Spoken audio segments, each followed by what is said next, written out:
Bonjour à tous, bienvenue dans ce nouvel épisode du podcast des illusions. Je m'appelle Vince et aujourd'hui je suis avec Sébastien Lestrade. Sébastien, bonjour, comment vas-tu? Bonjour, écoutez, ça va bien, ça va très Bon, très bien. cool, super. On va faire un petit tour de ton histoire, de ton parcours. Il y aura des questions pas trop personnelles, mais j'aimerais bien qu'on puisse savoir qui tu es dans les moindres détails, avoir des informations intéressantes et également ce que tu fais aujourd'hui, les choses que tu as lancées sur le marché. Mais avant de commencer ceci, est-ce que tu peux te présenter pour nos invités, pour nos Oui, auditeurs? donc Sébastien, je suis donc magicien depuis. Alors moi j'ai débuté la magie, on va dire 15-16 ans. Ouais, je ne fais pas partie de ceux qui ont démarré tout petit avec la fameuse boîte de magie. Moi j'ai découvert la magie un petit peu plus tardivement que ça. Voilà. Sinon, alors qu'est-ce que je fais dans la vie? Parce que bon, effectivement, je suis pas magicien professionnel, moi. Mhm. Je suis enseignant, en fait, dans le Ok, secondaire. ok, Voilà, donc en lycée, donc en économie-gestion, j'ai une formation de base en fait en expertise comptable et financière. Voilà. cool, Euh, la magie à la base, la magie est une passion. d'accord. Voilà. Qu'est-ce que tu veux que je te dise après? Je le déroule comment cette histoire-là? Ne t'inquiète, Donc je la vais, magie, donc je je l'ai vais- découvert ouais, 15-16 ans. Je suis originaire du sud-ouest de la France, même si Mhm. là, maintenant, depuis quelques années, je suis en Savoie. Donc, dans le fin fond de mon petit sud-ouest, difficile à l'époque d'accéder, pas de boutique de magie. Voilà, pour arriver à voir des choses en magie, c'était assez compliqué. Donc, j'ai fait avec les moyens du bord au départ. J'ai connu l'époque où j'allais chez le marchand de journaux, hein. J'ai eu les cassettes de l'époque Sylvain Mirouf, les VHS, des choses comme ça. Mais voilà, c'était pas encore exceptionnel. Et puis après, on a eu la chance d'avoir, je sais pas si tu te rappelles, il y a eu un magazine, Les Clés de la Magie. Mm. Il y a eu très peu de numéros. Et coup de chance, dans ce magazine-là, à la fin, possibilité d'un petit bon de commande pour commander, enfin en tout Ouais. cas pour s'inscrire et recevoir à l'époque les fameux petits catalogues, les petits fascicules de chez Magic Unlimited. Donc cool. C'est comme ça que j'ai pu enfin accéder à, on va dire, à des tours et à des choses un petit peu plus intéressantes en fait. Et donc voilà, c'est comme ça que j'ai commencé à m'intéresser un peu plus précisément à la magie. Bon, après, je suivais à la télévision tout ce qui passait, bien sûr. J'étais un grand féru de l'époque Bernard Billy, c'est nous, Sylvain Mirouf chez Drucker, et puis après le plus grand cabaret, etc. etc. Donc c'est effectivement ce qui a effectivement bercé tous mes débuts de magie, en tout cas, Ouais. de travail sur la magie, quoi. Après, j'ai bien sûr commandé, comme tout le monde, les fameuses cassettes de prix, et j'ai travaillé tout seul dans mon...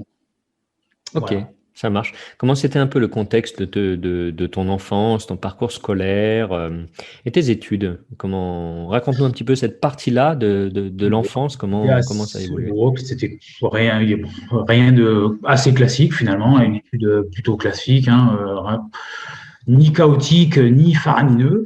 Voilà. Donc je suis arrivé après donc dans la filière de la comptabilité un peu par hasard peut-être, je sais pas. Bon, enfin en tout cas ça m'a bien plu. Le Mhm. côté un peu comme ça rigoureux, tu vois, le côté on aligne les chiffres, c'est quelque chose finalement qui me correspond assez bien. Donc après j'ai continué les études comme ça. Au départ, j'étais parti effectivement dans l'expertise comptable. Mon idée de départ, effectivement, c'était d'aller jusqu'au bout et d'aller finir travailler en cabinet en tant qu'expert comptable. Mais finalement, au bout d'un moment, ça m'a un peu barbé. Puis j'ai toujours aimé ce côté qu'on retrouve avec le magicien, c'est-à-dire de pouvoir parler, d'expliquer, de démontrer. Et puis donc, du coup, quand j'en ai eu l'occasion, je me suis mis à réfléchir un peu à l'enseignement. J'ai trouvé ça pas inintéressant.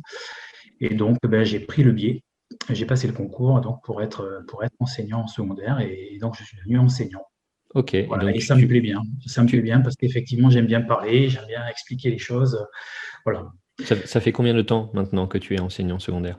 Ça va faire 17-18 ans. Ouais, ok, ok, ok. Ah Donc, ouais. donc ça Et a donc, je été suis en...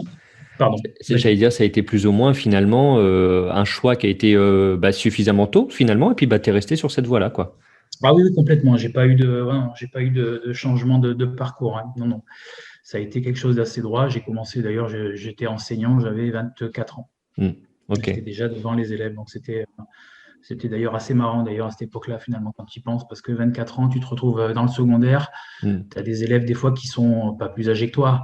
N'empêche pas qu'on est loin, pas relativement loin. proches. Mais bon, Ouais, c'était assez marrant. ouais. Et donc, ben voilà, enseignant. Et donc après, première mutation donc du sud-ouest, première mutation, c'était, tu avais deux choix. C'était soit tu te retrouvais en région parisienne, Mhm. dans des lycées, et là où personne ne veut aller, classiquement, Oui. ou alors tu tentais des trucs. Et puis cette année-là, on nous a dit, bah, tiens, il y a pas mal de départs en retraite au niveau de la Savoie là-bas. Alors, tentez votre chance. Bon, bah, écoute, j'ai cliqué, puis j'ai gagné. Et puis donc, je suis arrivé en Savoie. Ma foi, la montagne, c'est plutôt sympa. Le fromage fondu, c'est pas mal, on s'y fait. Et donc, je suis resté. Ok, Voilà. cool. Bon, là, c'est un peu plus perso, mais t'es marié, t'as des enfants? Ouais, ouais, je suis paxé. Ouais, ouais, je suis paxé et j'ai deux filles. Ok, bon, Une de bah, 14 et une de félicitations. 7. Félicitations à Voilà. toi. Pour revenir un petit peu plus sur le côté de la magie, il y a des domaines de prédilection que tu affectionnes particulièrement? Bah alors, de base, hein, au tout début, c'était effectivement magie des cartes.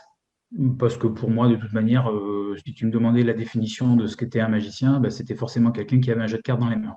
Mhm. Donc, je suis parti sur les cartes. Après, j'ai dérivé sur, classiquement, hein, je pense, le close-up, hein, c'est-à-dire faire la magie avec des objets. C'est vraiment voilà, des choses qui m'ont toujours intéressé. Et puis, après, un peu plus tardivement, je me suis mis effectivement à aimer également la branche du mentalisme. Mhm. En fait, en parallèle, en fait, j'ai toujours bien aimé ça.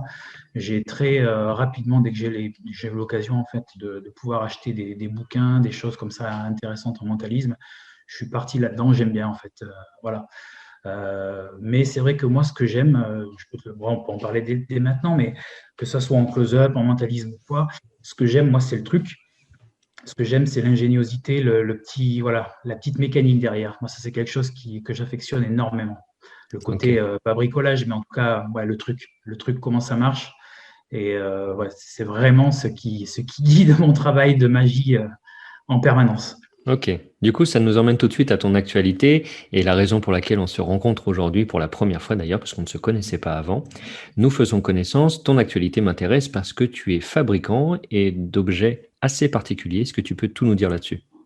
Ouais, bah, ouais, je peux te faire toute l'histoire si tu veux. Allez. Donc l'histoire de départ donc de ces enveloppes, hein, puisque effectivement je fabrique notamment des enveloppes.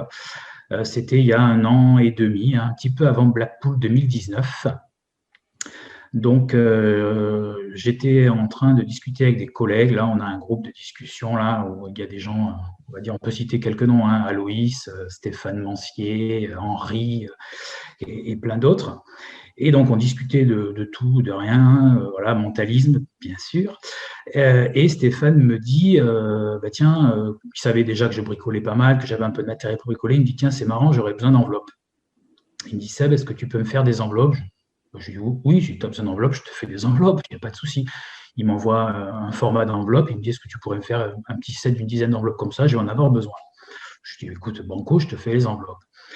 Et donc, je m'amuse, je lui fabrique ces petites enveloppes. Je le lui montre, fais une petite photo, etc. Je lui dis ça va, ça te plaît? Il me dit super, c'est génial, envoie-moi ça.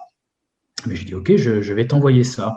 Et donc le soir, en train de préparer le petit colis là pour envoyer ça à Stéphane.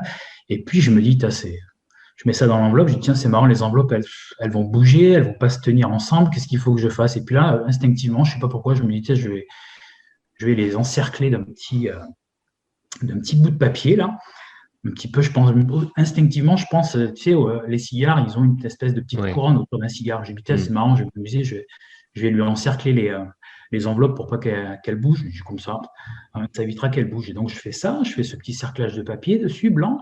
Puis je me dis, c'est marrant pour le fun. J'ai dit, ça serait marrant, je vais pas lui dire, je vais mettre un logo. Je vais rien dire, je vais faire le pro. Je vais faire le pro, je vais faire un logo.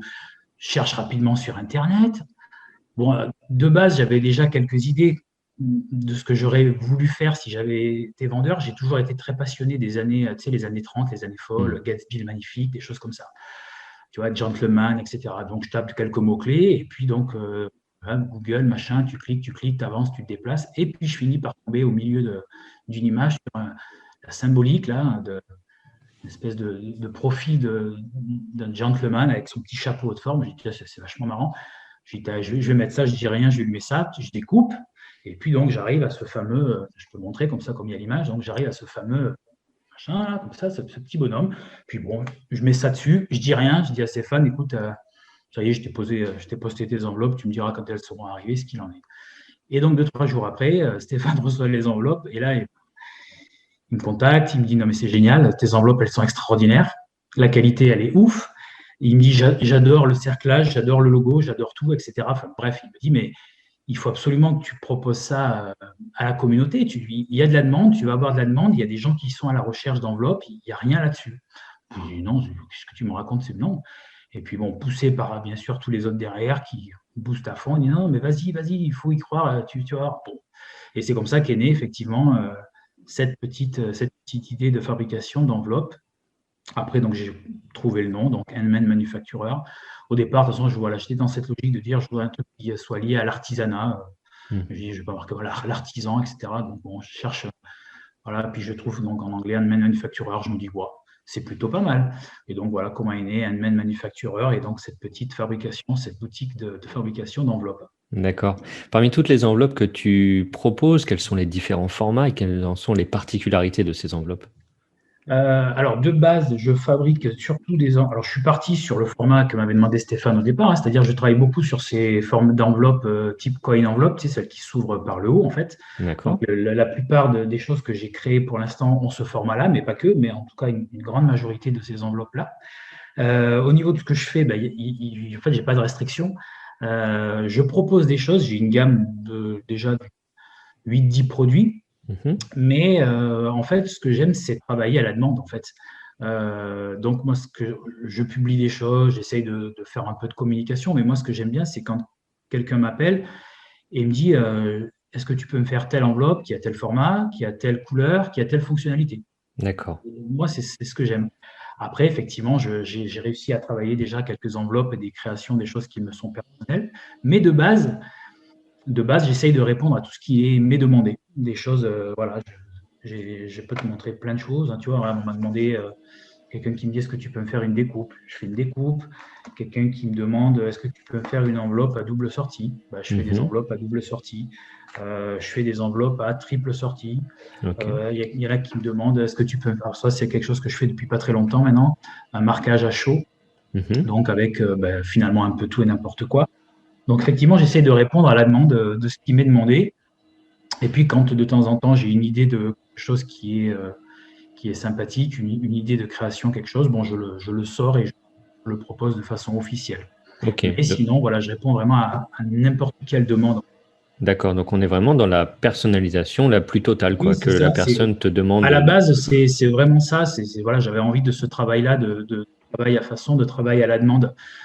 Voilà, donc c'est vraiment ce qui me plaît. Il y a le côté challenge qui est très intéressant quand quelqu'un t'appelle, mais j'aurais besoin de telle enveloppe pour faire tel effet, telle dimension, telle couleur, est-ce que tu peux me faire? Je dis écoute, j'en sais rien. Si je peux faire en tout cas, je peux dire un truc, c'est qu'on va essayer. Et ça veut dire est-ce qu'on peut aussi avoir des grands formats, par exemple, pour ceux qui pratiquent alors, plutôt sur scène? j'ai pas encore fait de très grands formats. Tu vois, les plus grands formats que j'ai, là, on est sur des choses comme ça. J'ai commencé à m'équiper pour sortir des enveloppes plus grandes parce que j'ai effectivement de la demande pour des prestations de type scène. Donc, j'ai commencé effectivement à travailler là-dessus et je vais pas tarder, je pense, à proposer des choses déjà d'un format un peu plus, voilà, au moins du format A4, quoi, des choses qui se tiennent bien au niveau de la scène, en fait. Ok, parce que même effectivement sur des formats scéniques, des enveloppes à multi-sorties en format scénique, moi, je n'ai pas le souvenir d'en avoir. Ça n'existe pas. Ou alors, voilà, chacun a travaillé dans son coin. Tout à fait. Ok. Bon, bah top. On peut aussi avoir des enveloppes à fenêtre, j'imagine. On peut avoir des enveloppes à fenêtre. Ok. Voilà, super. Enveloppe à fenêtre. Ok. Il y a une derrière moi, par là-bas, des enveloppes à fenêtre. Oui, je peux effectivement faire absolument tout et n'importe quoi. J'ai pas vraiment de restrictions pour l'instant. Enfin, j'ai rien qui m'a posé problème pour l'instant. Au niveau des demandes que j'ai eues, au niveau des couleurs, voilà. Est-ce que tu es que sur du papier ou on a aussi du cuir, du simili-cuir et d'autres textures? Non, pour l'instant, je travaille que le papier. D'accord, que sur du papier. Au début, j'avais l'idée de travailler un peu sur le cuir. J'ai pour l'instant pas trop eu le temps de m'y mettre. Voilà, et puis je pense qu'il y en a d'autres qui s'y sont mis et qui sont déjà bien calés dessus. Donc voilà, je vais rester sur ma petite niche. Ouais, bah écoute, c'est très très bien. Ok, impeccable. Donc on est sur du format close-up, du format scénique qui arrive, en tout cas qui est Mhm. en réflexion. Exactement. Personnalisation la plus complète, en tout cas de. Encore On faut-il que essaye. les gens sachent effectivement ce qu'ils auraient envie d'avoir aussi. Parce que Mhm. j'imagine qu'il y en a certains qui peuvent te contacter en te disant, écoute, moi j'aime ton travail, je trouve que c'est hyper sympa. Est-ce que tu as des idées peut-être à me proposer? Moi je fais ci, moi je fais ça. Et puis j'imagine que vous en discutez J'ai ensemble. ouais, ouais, j'ai également ce genre de demande, effectivement, Hmm. de gens qui ne savent pas vraiment ce qu'ils veulent. En tout cas, ils savent ce qu'ils veulent créer comme effet ou quel est le besoin. Et moi, j'essaye effectivement derrière de voir comment je peux répondre finalement à la demande. Ok, c'est top, c'est génial. Est-ce qu'il y a d'autres choses à savoir sur des conditions techniques, peut-être pour la fabrication de ces enveloppes, des trucs que tu peux pas faire, peut-être des trucs qui te bloquent? Est-ce qu'il y a des choses qu'on a besoin de savoir? Qu'est-ce qui me bloque? Oui, j'ai des choses qui me bloquent, notamment sur le papier que j'utilise, parce qu'effectivement, je travaille avec du papier toujours un peu épais, Mhm. parce que je voulais te montrer justement pour en parler. De base, on a tous utilisé, on a tous acheté ce genre d'enveloppe très très Oui, fine, les qui enveloppes sont d'ailleurs, craft, oui. voilà, la Kraft qui se tient pas très bien. Et c'est vrai que moi de base, quand j'ai commencé à travailler, j'ai toujours voulu travailler sur du papier un peu épais. D'abord, je trouve que visuellement, c'est toujours plus joli. Mhm. Mais du coup, plus épais, effectivement, j'ai parfois des difficultés, notamment pour faire des enveloppes à plusieurs sorties. Là, par exemple, j'arrive à faire des 4 sorties maintenant. Mais je pense qu'au niveau, voilà, 4 sorties, c'est le max que je peux arriver à faire. On m'a demandé des 6 sorties. Et là, techniquement, faire une 6 sorties, notamment sur un format un peu petit, là, l'enveloppe, elle commence quand même à ressembler à un sandwich. Et disons que visuellement, on commence à sentir des choses.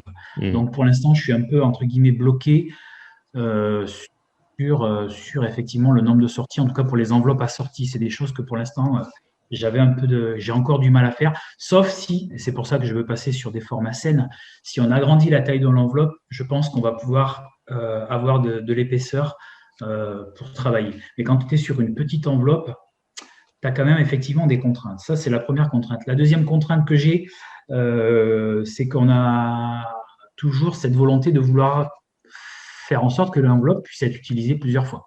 Oui. Et donc, on a le problème du rabat. Et donc, j'ai eu beaucoup, beaucoup de demandes au départ parce que quand je les vends, en fait, la plupart du temps, je les vends sans rien. C'est-à-dire, le rabat, il est entre guillemets libre, Mhm. libre à la personne. Elle met soit après col repositionnable, col tout court, parce qu'il y a certaines enveloppes que je fais qui sont à usage unique, Mhm. des enveloppes à change, par exemple. Et donc, on m'a demandé là de faire quelque chose pour qu'elles puissent être réutilisables. Et donc là, je viens de finir de travailler donc des rabats avec des bancs démontés. J'essaie de. Ok, Pouf. Donc, on a quelque chouette. chose voilà, qui se tient.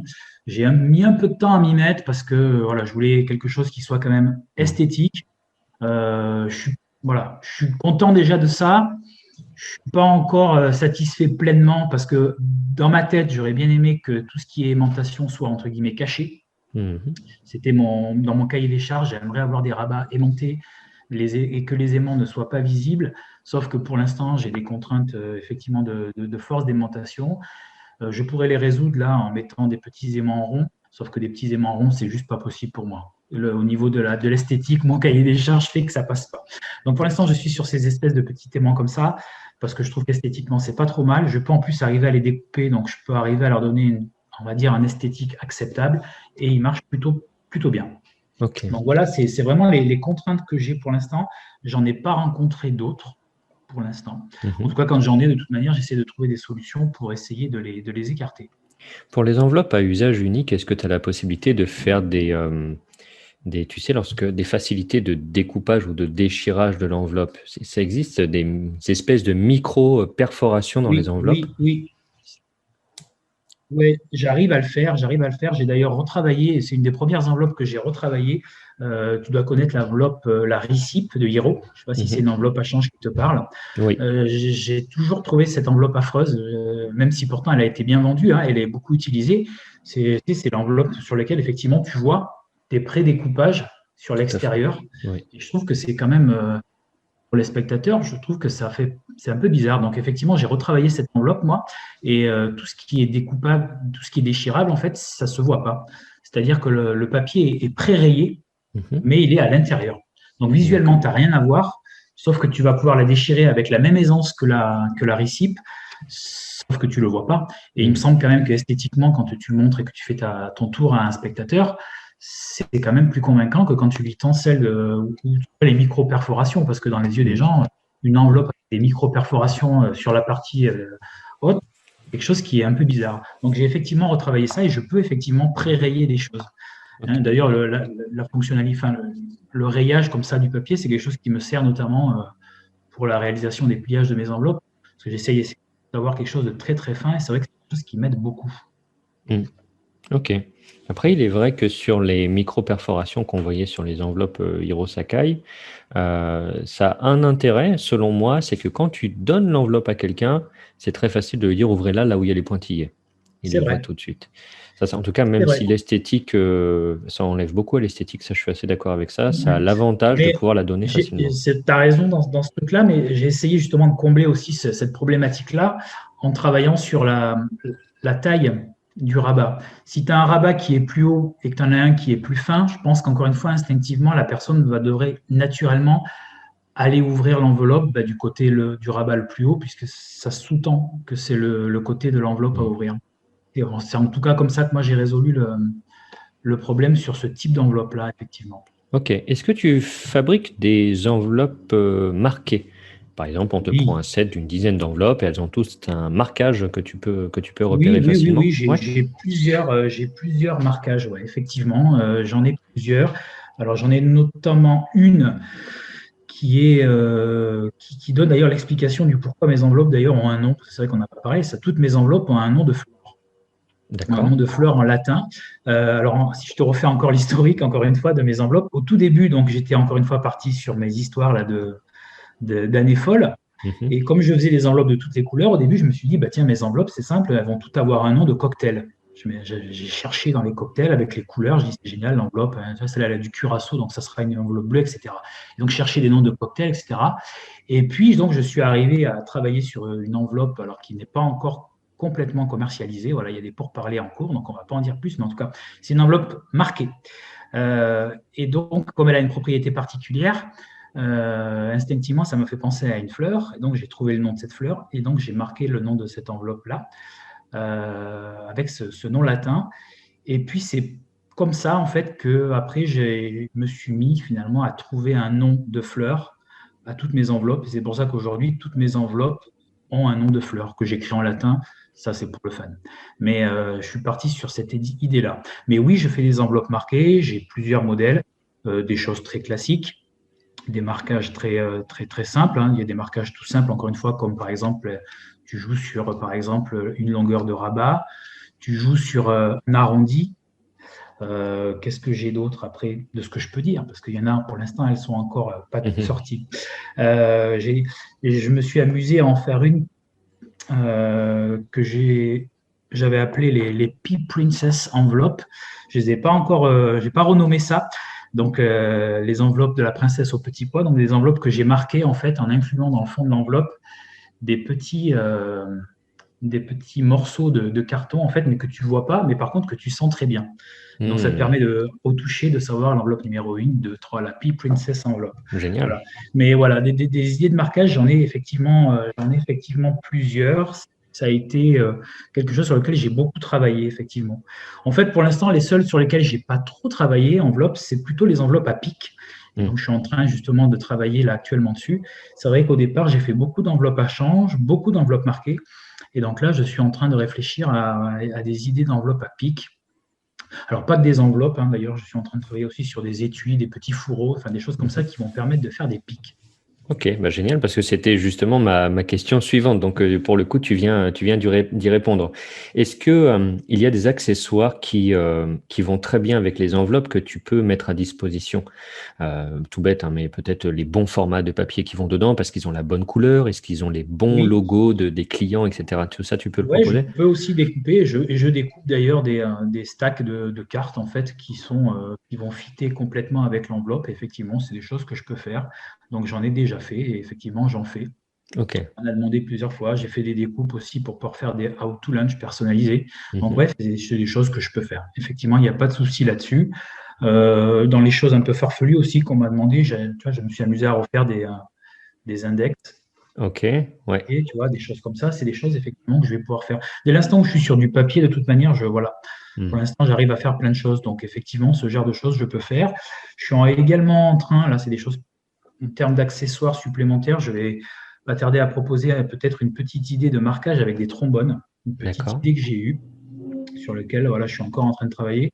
Et tu vois, encore une fois, pour le délire et dans l'histoire de mon cahier des charges, parce que je m'impose un cahier des charges assez intéressant, mais tu vois, j'ai réussi à trouver des trombones un peu sympas, qui ont un format un peu plus grand, qui sont, encore une fois, c'est tout bête, hein, c'est des détails, ils sont en inox, ils sont chromés, c'est pas à côté, tu vois, je te mets un trombone entre guillemets basique. Hmm. J'essaye aussi de travailler ça, j'accorde beaucoup d'importance à l'esthétique en fait. C'est quelque chose qui pour moi est extrêmement important.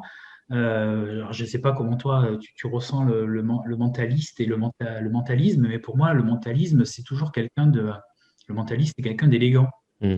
C'est quelqu'un qui a une tenue, qui a une prestance. Hein. Bon, de toute façon, Victor Vincent, etc. Voilà, on voit bien que c'est pas quelque chose de comique.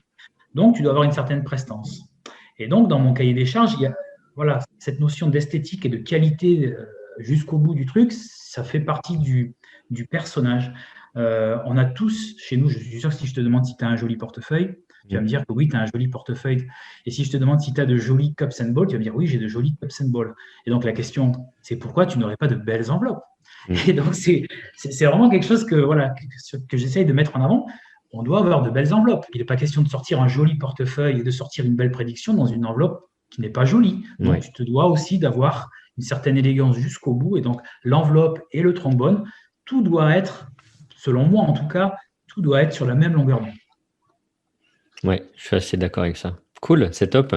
Du coup, j'arrive à la partie des futurs projets. C'est toujours un peu compliqué parce que des fois, il y a des choses qu'on ne veut ou qu'on ne peut pas dire parce que tout n'est pas forcément finalisé. Mais est-ce qu'il y a des petites choses avec lesquelles tu peux déjà nous teaser en tout cas? L'utiliser, donc il y a effectivement donc déjà les enveloppes dont je t'ai parlé tout à l'heure, donc avec un Mhm. marquage particulier sur lequel j'ai beaucoup travaillé. J'en ai distribué à quelques personnes. J'en avais fait la prestation il y a 2 ans au Diavol. J'avais fait comme ça une vente, etc. de quelques-unes de ces enveloppes. J'ai eu des retours plutôt bons. Donc ça, c'est quelque chose que je vais certainement sortir dans les mois à venir. J'essaye de voir si je peux passer soit par l'intermédiaire d'une boutique, soit je vais faire ça pour moi-même. Mais donc voilà, ça c'est déjà une chose. La deuxième, c'est effectivement un autre marquage, une idée de marquage avec des trombones, sur lequel j'ai réussi à trouver quelque chose qui peut être intéressant également. J'ai également trouvé une idée avec des post-it. Voilà, donc une idée encore une fois, de marquage. Marquage de post-it, c'est quelque chose aussi que j'ai découvert de façon un peu hasardeuse d'ailleurs. Voilà, mais ça c'est le petit clin d'œil pour les copains qui écouteront le podcast. Mais n'empêche, voilà, j'ai ça qui est dans les tiroirs. Après, j'ai ce que j'ai au-dessus de mon épaule là. Je ne sais pas si je vais arriver, mais je vais peut-être te le présenter. Voilà, comme ça je t'ai mis en même temps la gamme des produits que je fais. Mais ça c'est. Donc j'ai fabriqué ça, des Mhm. supports, un petit support en bois qui permet donc de faire un certain nombre d'effets. Alors, il n'est pas truqué du tout. En tout cas, ce modèle-là que je sors le premier n'est pas truqué du tout, mais c'est juste un support donc, dans lequel tu peux positionner des enveloppes pour réaliser un certain nombre d'effets et sur lequel tu as donc devant des petits panneaux. Elles ne sont pas encore finalisées, il faut que je mette les petits numéros. Et donc, ça te permettra de réaliser un certain nombre d'effets, hein, des banknights, des roulettes russes, voilà, des choses comme ça. Donc, que j'ai fait, un bois exotique. Donc, c'est quelque chose que je vais également présenter assez rapidement. Donc, il y a dessous, on ne voit pas, mais il y a un petit insert si quelqu'un veut le visser et le poser sur un trépied pour le mettre sur la scène. Super. Donc, voilà, ça, c'est une petite chose qui ne va pas tarder à arriver. Génial, ça Euh, j'adore, hein. voilà. Après, qu'est-ce qu'il y a d'autre? Après, on peut en même temps parler de la distribution d'une partie de mes produits, en fait. Hein. Hmm. Donc, une partie de mes produits est disponible donc, sur ma boutique, donc sur le site donc, de Handman Manufacturer. Et une autre partie est également disponible donc, chez Marchand de Trucs, D'accord. chez Ludo, donc, qui a eu la gentillesse de me contacter et de m'offrir une partie de sa belle vitrine. Donc, il y a une partie de mon travail qui est maintenant chez Ludo, exclusivement. D'ailleurs, il ne sera pas dans d'autres boutiques, il est uniquement chez Ludo. Et du coup, il y a des choses que je fabrique à la demande pour Ludo qui seront exclusivement vendues sur sa boutique à lui. Et de la même manière, j'ai des choses que je ferai exclusivement, entre guillemets, pour ma boutique et des choses qu'on D'accord. trouvera des deux boutiques. Donc voilà, au niveau au niveau des créations et des sorties futures, ce que je peux te dire, j'ai d'autres choses qui devraient également sortir, mais là, je peux vraiment pas t'en dire plus parce que je peux rien trahir. Par contre, ça sera pas forcément lié au monde du mentalisme parce que j'ai eu d'autres idées sur effectivement des tours, on va dire, des choses un peu plus close-up. Voilà, des choses que j'avais dans la tête avant finalement le travail d'enveloppe. Mais voilà, il y a des choses en cours. Voilà. Ok. Je ne suis pas le seul d'ailleurs, parce qu'en ce moment, je trouve que les créateurs français, on commence à être, on est bien, Ouais. on est prolifique. C'est Ah, oui, plutôt ce qui m'intéresse. il se passe plein de choses et c'est vraiment chouette. Bon, bah, c'est top. Merci, merci pour ça, Sébastien. Où est-ce qu'on peut te suivre? Du coup, il y a un réseau social que tu utilises en priorité? Oui, étant donné mon âge, je suis principalement sur Facebook. Voilà. J'ai également une page sur Instagram, un petit truc que j'essaye de nourrir de temps en temps, mais c'est vrai que principalement je suis sur Facebook parce que c'est, je pense, le seul réseau social que j'arrive à peu près à maîtriser. Donc effectivement, quand j'ai des choses, c'est plutôt là qu'il faut venir voir les choses.